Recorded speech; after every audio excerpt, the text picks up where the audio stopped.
You're watching Explore Tulsa. We were at 15th and Delaware, and that building had 120 leaks in the ceiling. And we put buckets out. We had X's on the floor where all the buckets would belong if it was going to rain, and we would tarp the furniture. So if it was a rainy day and people came in, we'd be like, don't trip on those buckets. Also, would you like to see this sofa? We sold a sofa under a tarp once. I don't want to brag, but. So now we're at a really dry place, and that's really helpful when you're selling furniture or anything.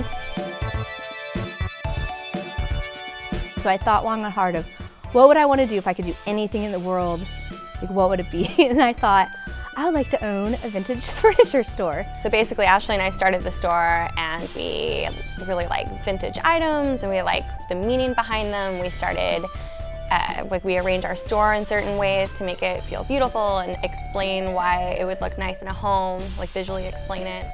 And then people started asking us if we would do that in their house for them. Because we're overachievers and we wanted more, wanted to do more, we have expanded to doing the home styling with people, so going to people's houses and collaborating with them to make their homes beautiful and functional for themselves. And we shop their homes, and we like make it better than we found it. We like leave them with a better space.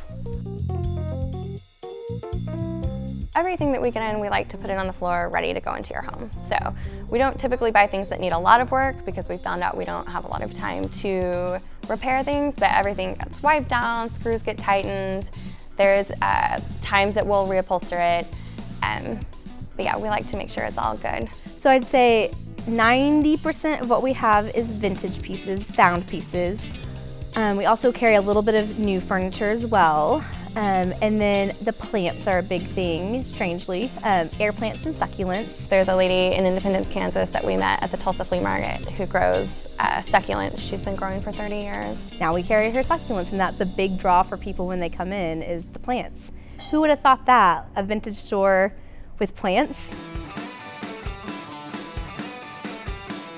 We recently built, we're calling it the studios at Retro Den. They are basically office spaces, studio spaces for some of our friends' businesses. We have Mary Make and Do, who does sewing classes. She has her students coming in every day taking sewing classes. And so it's so nice to get to know the kids that are coming in, and just to have someone back there working away, learning something. And then the lady next to her is Owl and Drum, Bianca Howe, and she sells fabrics. And then Laurel Marie does calligraphy and stationery, so they mostly work with brides, but they also do beautiful prints. They have this great Tulsa bag that has all of like these Tulsa signs on it.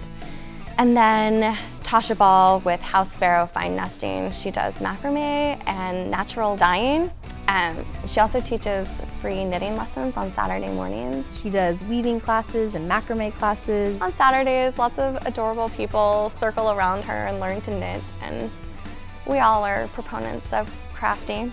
So everyone just kind of doing what they want to do and enjoying it and enjoying each other. I feel like we have a really big and special relationship with a lot of local makers. I think we are just finding ways to be fresh and be engaged in our work and try to really interact with our community, and I think that's where our focus is right now. I feel like a lot of them feel like we helped give them confidence to do what they wanted to do because we liked their things, and so it feels really good to help someone who's starting out just by liking what they're doing and telling them you should do this, like why not? We'd like to have your stuff in our shop, and so I feel like that's one of our biggest community pieces of involvement, I guess, is working with those local creatives, and they give back to us as well, and we've learned a lot. We're about to celebrate 5 years in a couple weeks, and we're really proud of that. And I think owning the shop that long gives you so much perspective on how hard it is to run a creative life or a small business, and how important it is to shop locally and get to know the people that are choosing to do that with their time, and how easy it is for a small business to not be there anymore. People that are from your town and are doing something special and passionate with their lives they're better neighbors, and we want to help support those people and hopefully get some of that karma back for ourselves.